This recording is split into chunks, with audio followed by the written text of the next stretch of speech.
with coverage you can count on. This is Channel 3 Eyewitness News at 11 in HD. Good evening, everyone. I'm Cameron Taylor. Thank you for joining us tonight. Our top story, a man and a child died in a crash in Walker County today. The Georgia State Patrol says the wreck involved one car and happened near State Route 136 and Cantrell Road, Ponder Creek Road. Now, Sheriff Steve Wilson says the driver was a 51-year-old man. He also tells us a 5-year-old boy died in the crash and was unrestrained. The sheriff says an 8-year-old boy was taken to Children's Hospital at Erlanger and is listed in critical condition. Now, authorities have not released their identities. GSP is investigating the crash. It's not clear at this time what caused it. And over in Bradley County tonight, around 9, a crash on Old Chattanooga Pike sent 2 people to a hospital in Chattanooga. The Bradley County Sheriff's Office says one person is in critical but stable condition. Chattanooga police arrested a man they say was involved in a shooting on Rogers Road last night. Corey Moon is charged with attempted murder and aggravated assault after police say he shot 2 people. Now, officers were called to the scene around 11 o'clock last night. When they got there, they found a 23-year-old man and a 45-year-old woman with gunshot wounds. Investigators say there had been some sort of argument that escalated. Moon was found tonight. A home invasion case from this morning is closed and one man is now in jail. Chattanooga police say Theodore Jablonski was arrested today for a home invasion on Clear Creek Road. It happened around 11, and officers say the victim told them Jablonski woke him up and demanded money while pointing a gun at him. Now, when he couldn't get any money, he took the man's jacket and phone. Police later found Jablonski wearing the jacket. They also say he had the man's phone. Now, police also found drugs, drug items, and a handgun. He faces aggravated robbery and drug-related charges. Well, for the second time this week, Chattanooga firefighters are being credited with carrying a woman out of a burning home. This morning, they rescued an unconscious elderly woman on North Hickory Street. It was a similar scenario just 2 days ago when firefighters rescued a woman from a home on Highland Avenue. Channel 3's Tanisha Cordell introduces us to a few of those first responders who didn't hesitate to put themselves in harm's way to save those 2 women. Firefighters say they always approach a fire thinking someone could still be inside. Twice this week, that was the case. 2 women made it out of their burning homes thanks to those quick-thinking first responders. We always assume there's somebody inside until we can account for everybody. So we always go in with the same mentality and expecting that we might have to go in and get somebody. When Captain Robert Thompson and his team arrived to this home on Hickory Street, they were met by a man who said someone was still inside. They searched through flames and clouds of smoke to find a 78-year-old woman unconscious on the bathroom floor. It's just unfortunate that we were able to get her out and get to her quick and get her out. 4 of these 6 Chattanooga firefighters faced a similar situation just 48 hours earlier on Highland Avenue. There they found a woman in a hospital bed, unable to move or escape her home. Firefighters had to work together to lift her and carry her to a waiting ambulance. We had to move some furniture out of the way, and all 4 of us worked together, stayed focused on the job at hand, and got her out and was assisted by EMS and a couple others once we got to the porch to get her down the stairs and on the stretcher. They say these types of rescues require more resources. Staffing was limited Saturday when the call came in. It basically took 2 trucks to get the equivalent of 1 fully staffed truck. So it took 2 trucks to get the lady out when we could have just got her out with 1 had we been fully staffed. It's been a busy week for firefighters who say rushing towards danger is part of the job. You have to do as much as you can with what you have. We still have an obligation to, protect citizens. Firefighters urge all citizens to have an escape plan and working smoke detectors. This time of year, it's also important to keep all items away from portable heaters. In the studio, Tanisha Cordell, Channel 3 Eyewitness News. All right, thank you, Tanisha. Good advice right there. Firefighters also say the woman who was saved on Thursday wasn't hurt. And at last check, we're told the elderly woman who was rescued today is in critical condition. She's suffering from smoke inhalation and second-degree burns. Chattanooga residents had the chance to meet their elected officials and candidates running for office. The local NAACP hosted the meet and greet event today. The candidate table exhibits gave constituents the opportunity to learn more about the candidates' platforms before they cast their vote. This is really important for our people in the community to come out and meet these candidates so that you can ask your question and you can be informed before you go and make that vote. Now, the NAACP is holding 2 more candidate table exhibits. Those are on February 25th and March 4th from 1 p.m. until 3 p.m. at the NAACP headquarters on East MLK. Now, early voting continues in Hamilton County for the March 7th election. The Hamilton County Election Commission's website shows more than 1,800 people have cast their ballots in this election. Now, early voting runs through Thursday, March 2nd, and on the ballot are Chattanooga mayor and council seats for each of the 9 city districts. We'll have a list of polling locations and a sample ballot at WRCBTV.com and NRAV. Nearly 3 months ago, an ETSU tornado tore through McMinn County, severely damaging hundreds of buildings. The majority of that damage happened in Athens, and months later, the community is still working to recover. Reporter Gina Rowe shows us how they're making headway in the cleanup process with the help of volunteers. We can be miserable at home or miserable outside. Let's go help somebody. Muck and mud don't make for the best cleanup conditions, but here in McMinn County, there's a job to be done. Just to help in any way that we possibly can. These people have lost everything. Tabitha Standridge is a police officer at the Englewood Police Department. She and her fellow officers volunteered their time when the tornadoes first hit, and now they're back to see the job through. And this time, she brought her son. We're working hard, trying to get this stuff in the dumpster, and we're trying to help these families get their homes back. At just 7 years old, Matthew knows the importance of a home. It's a lesson his mom taught him. A home is your safe place. This is somewhere you go to lay your head down and feel comfort. If you don't have that stuff, you won't survive. Matthew and his mom are some of the dozens of volunteers designating their Saturday to clean up. We're doing what only thing we know to do, just step in and help out. Mayor John Gentry says McMinn County didn't receive any federal assistance.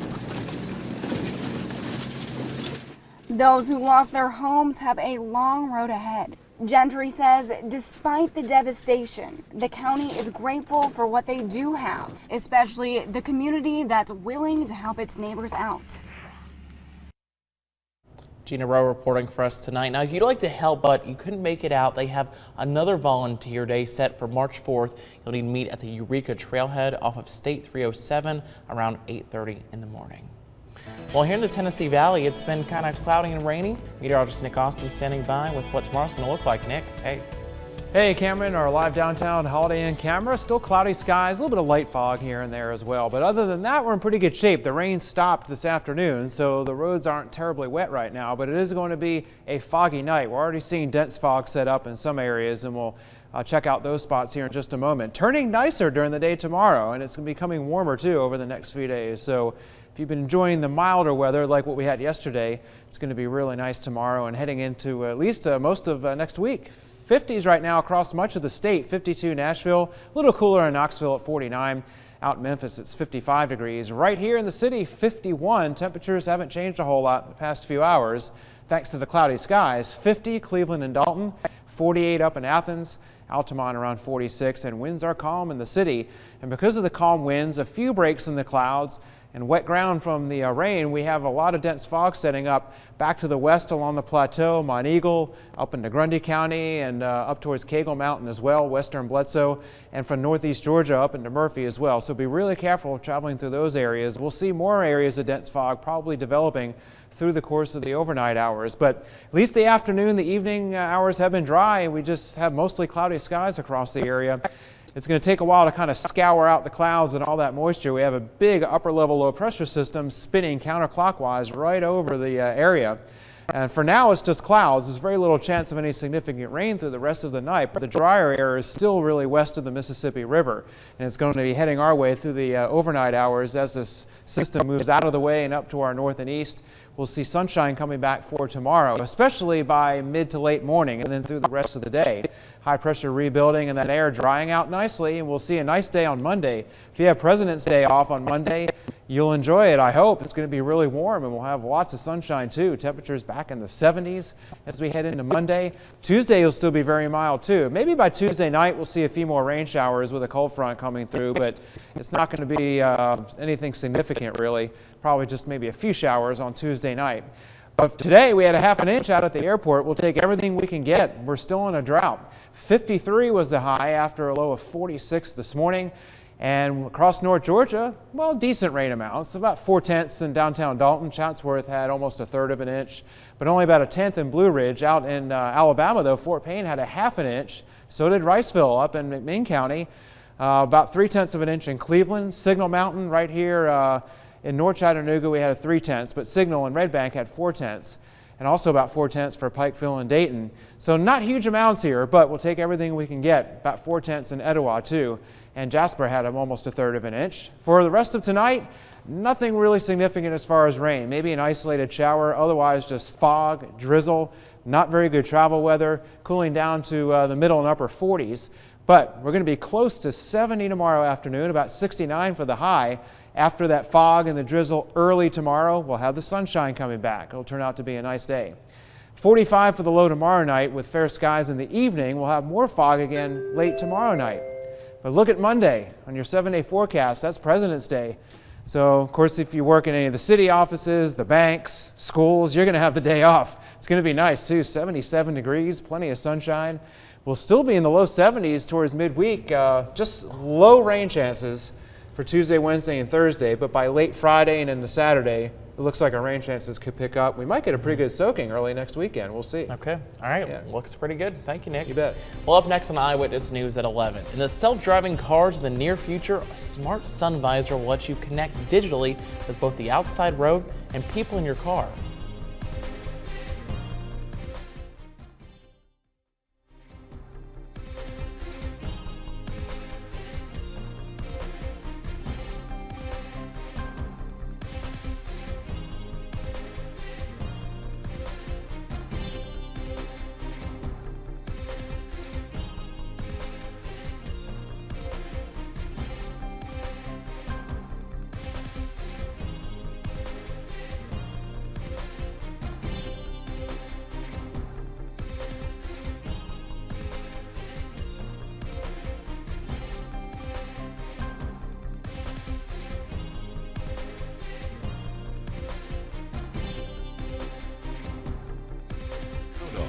This is Channel 3 Eyewitness News at 11 in HD.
With coverage you can count on, this is Channel 3 Eyewitness News at 11 in HD. Welcome back. The woman at the center of the landmark Supreme Court decision, Roe v. Wade, has died. Norma McCorvey passed away at an assisted living center in Katy, Texas this morning. That's according to a journalist who was working on a book about the woman who was known simply as Jane Roe during the 1973 case which legalized abortion. Now, McCorvey revealed her true identity in the 1980s and became an anti-abortion activist. McCorvey was 69 years old. Now, you may remember back in March of 1993, McCorvey was in Chattanooga to help dedicate the National Memorial to the Unborn. The memorial replaces the former Chattanooga Women's Clinic, an abortion facility that pro-life supporters bought and then shut down. The National Memorial for the Unborn is located on Vance Drive off of Lee Highway. Well, self-driving cars aren't on our streets yet, but they'll be here in the near future. A couple invented a gadget for you to use while your car is driving itself, and You have free time as you coast to your destination. Reporter Heather Sullivan shows us how it works. Our smart sun visor that's been invented. In the self-driving cars of the near future, a smart sun visor will let you connect digitally with both the outside road and people in your car. It's the patented brainchild of husband and wife team Ankit Kothari and Himanki Doshi under their company Be Top Notch. We have something for the passengers in the car where they are not driving and they can have a exciting ride. This is a prototype of what the smart sun visors will look like. The visors will have a device embedded into them, much like a cell phone, with photo and video cameras and touch screens that offer different camera views. The idea here is in a self-driving car, you're going to have some time on your hands. So one of the fun features of this visor is you can set it up to take a selfie that you can post on social media. Share with people on Facebook, Twitter, Instagram. You can even conference chat with other people that you want to talk with. With a press of the button, the camera view turns outside like a dash cam, but with a polarized view of the road, minimizing sun glare. If something wrong is going on or if you see something suspicious, you can just record it. And press another button, you'll see a view of your rear passengers. The smart sun visors can be powered by the car battery or their own batteries, and the unit will be removable. And visors can be added for backseat passengers too. They can play games on this and take photos from outside. Like since you're not driving and you see, oh wow, that's a nice view, you can just click a picture from outside. They hope to expand the concept to existing cars, though the driver's camera would be disabled for selfies, games, or social media while the car is in motion. All right, pretty neat stuff right there. Well, the inventors say they're meeting now with self-driving car manufacturers, hoping to get the smart sun visor built into cars, so they don't have a price just yet. Well, up next in sports, the Mocs get taken down at home by SoCon rival ETSU. Our Jill Jelinek has highlights and post-game reaction. Plus, a busy day for high school hoops in the first round of the Georgia State Tournament. Stay with us. We have all that and more when we come back.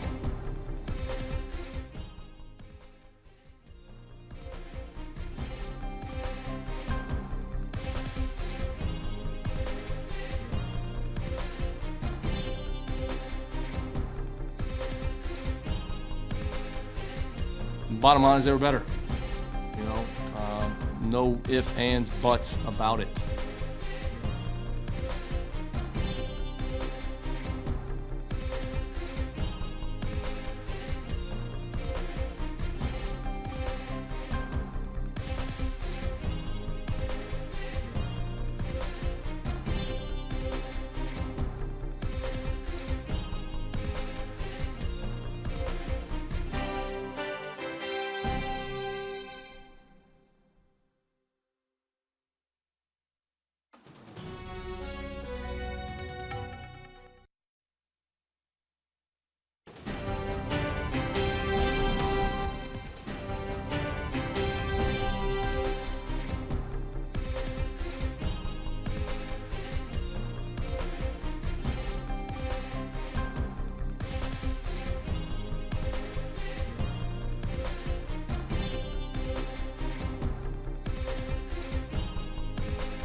Bottom line is they were better.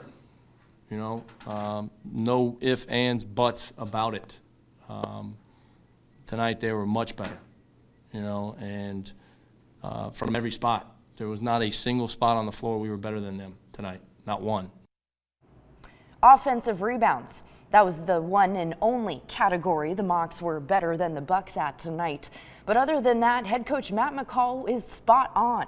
It's one thing to have an off shooting night, but to add 19 turnovers on top of it, well, it's hard to win the game, let alone against the now first place team in the conference.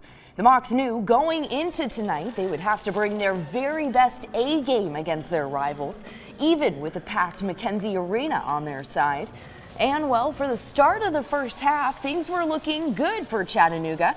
Senior Casey Jones likes what he sees and hits the three for the Mocs' first points of the game. Then Greg Pryor takes a shot from behind the arc. It's no good, but then Trey McLean is there for the cleanup. UTC up by 4. Jonathan Burrows-Cook then helps extend the lead with the short jumper from the top of the key. He was one of 2 Mocs in double digits tonight. But ETSU would keep it close, and at halftime, Bucks led 24-20 over the Mocs. After the break, though, is where it gets a little ugly. Not only were the Bucks on fire, shooting over 60% the second half, but UTC fell flat. The Mocs were just 19 of 45 the whole game. And as I mentioned before, 19 turnovers didn't help either. TJ Cromer sank a pair of threes at the end to seal the deal for ETSU as the Bucks take down Chattanooga 65-51. If you had told me we were going to hold them in the 60s and lose the game, I mean, I would tell you that we must have been atrocious on offense. We were 1 for 11 or whatever it was in the first half from the three-point line, and the ball just didn't seem to find the basket. And some bad turnovers. All we talked about going into the game was we can't turn the ball over. They had 26 points off our turnovers. We can't turn it over. We can't turn it over. We can't turn it over. We turned it over 19 times. And, you know, when the ball's not going in the basket and you're turning it over, you're not going to win. The loss now puts the Mocs at 10-5 in league play. UTC was tied with UNCG for 3rd, but the Spartans were able to take down Furman earlier tonight, which means Chattanooga now sits at 4th.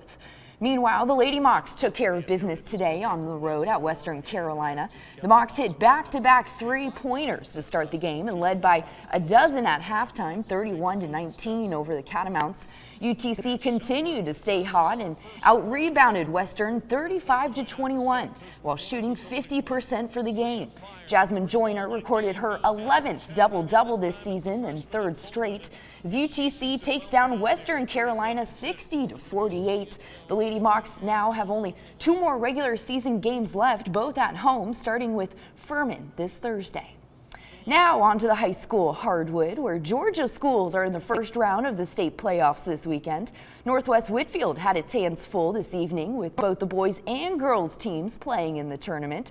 So how about we kick things off with the Lady Bruins taking on the St. Pius X Golden Lions in the opening round. Lions got an early lead in this one, but Bria Clemens trims it to 4 with the drive to the basket. Then in transition, Clemens with the pass to Holly Heath for the layup. Lady Bruins still down 14-9 with 5 minutes left in the half, but then a wide open Riley Merritt knocks down the 3 to put it within 2. Northwest Whitfield and St. Pius were tied at 16 all at halftime, but that's when the Lady Bruins take off from there. Clemens drives baseline, kicks it to Heath in the corner for the triple. Northwest Whitfield runs away with it 44-30 over St. Pius X. The Lady Bruins will next face Henry County this upcoming Thursday.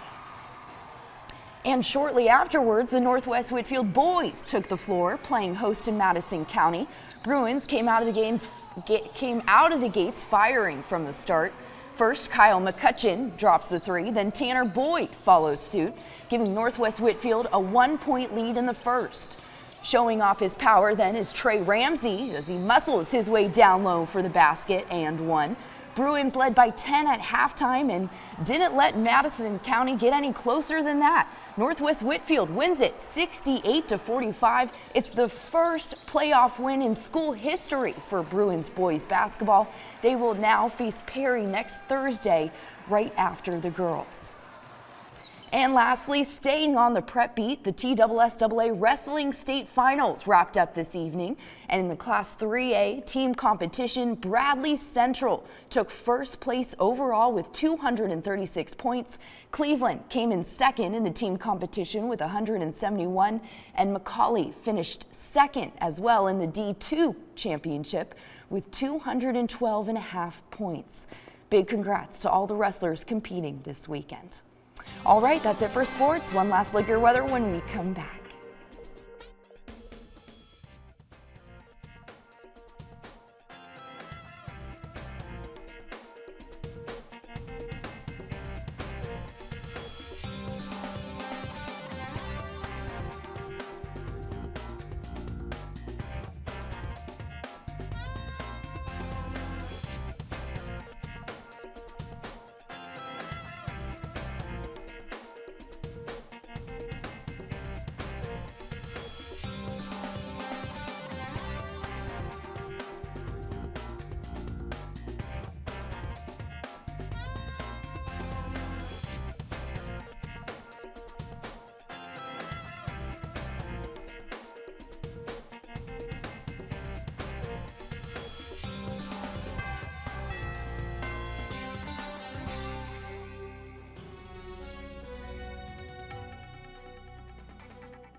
All right, welcome back. Nick's here too.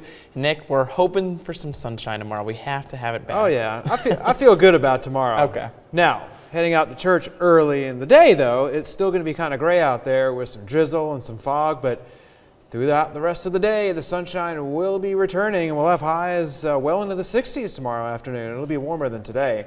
How about 70s on Monday after a little bit of morning fog? Sunshine comes back, so a warm start to the week, and we'll have rain chances coming back, but probably nothing significant until later in the week. Okay, Yeah. sounds good. Thanks, Nick. Well, a massive landslide cascaded down a mountain in San Bernardino County, California this week, and it was all caught on video.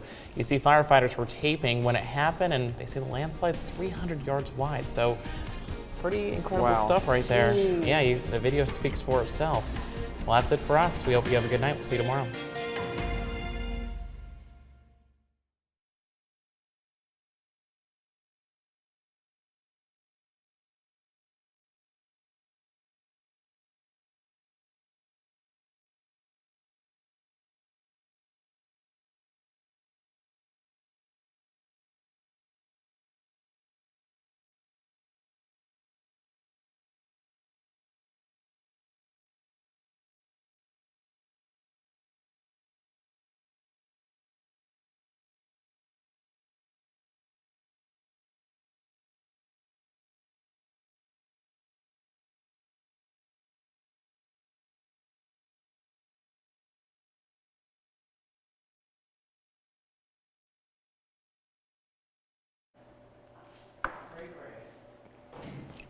Okay,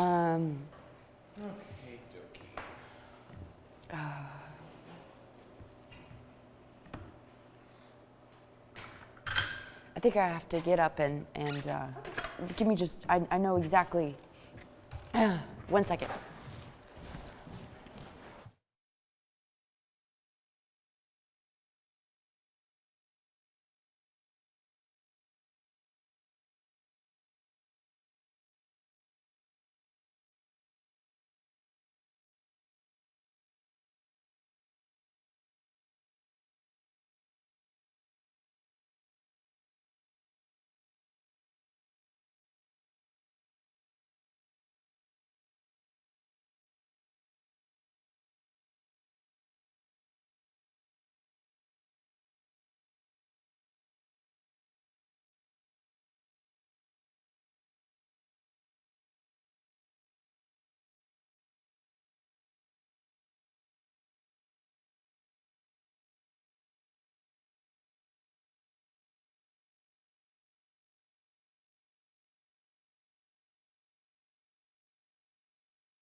Bottom line is they were better, you know.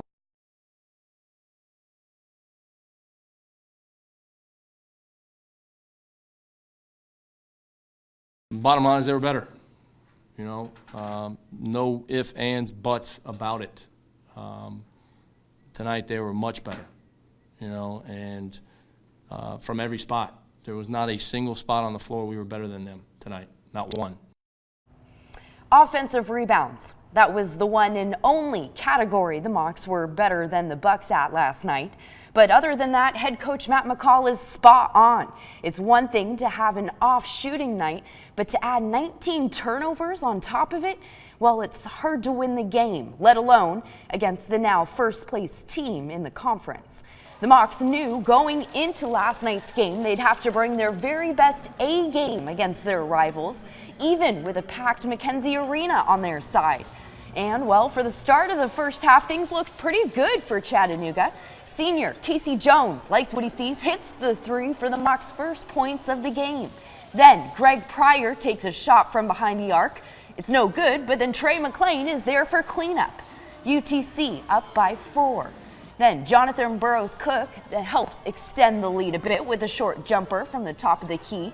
He was one of 2 Mocs in double digits Saturday, but ETSU would keep it close, and at halftime the Bucks led 24-20 over the Mocs. After the break, though, is where it gets a little ugly. Not only were the Bucks on fire, shooting over 60% the second half, but UTC fell flat. The Mocs were just 19 of 45 the whole game, and as I mentioned before, the 19 turnovers didn't help either. TJ Cromer sank a pair of threes at the end to seal the deal for the Bucks as ETSU takes down Chattanooga 65-51.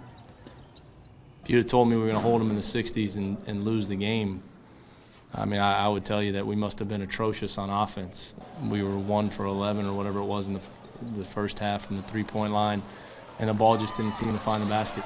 And some bad turnovers. All we talked about going into the game was we can't turn the ball over.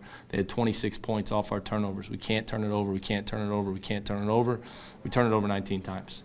And you know, when the ball's not going in the basket and you're turning it over, you're not going to win. The loss now puts the Mocs at 10-5 in league play. UTC was tied with UNCG for third, but the Spartans were able to take down Furman last night, which means Chattanooga now sits at fourth. Now on to the high school hardwood, where Georgia schools are in the first round of the state playoffs this weekend. Northwest Whitfield had its hands full yesterday with the boys and the girls playing in the tournament. So how about we kick things off with the Lady Bruins, taking on the St. Pius Golden Lions in the opening round. Lions got an early lead in this one, but Bria Clemens trims it to 4 with the drive to the basket. Then, in transition, Clemens with the pass to Holly Heath for the layup. Lady Bruins still down 14-9 with 5 minutes left in the half, but then a wide open Riley Merritt knocks down the 3 to put it within 2. Northwest Whitfield and St. Pius were tied at 16 all at halftime, but that's when the Lady Bruins take off from there. Clemens drives baseline, kicks it to Heath in the corner for the triple, as Northwest Whitfield runs away with it 44-30 over St. Pius X. The Lady Bruins will next face Henry County next Thursday. Shortly afterwards, the Northwest Whitfield boys took the floor, playing host to Madison County. Bruins came out of the gates firing from the start. First, Kyle McCutcheon, who drops the 3. Then Tanner Boyd follows suit, giving Northwest Whitfield a 1-point lead in the first. Then, showing off his power a bit, Trey Ramsey muscles his way down low for the basket and 1.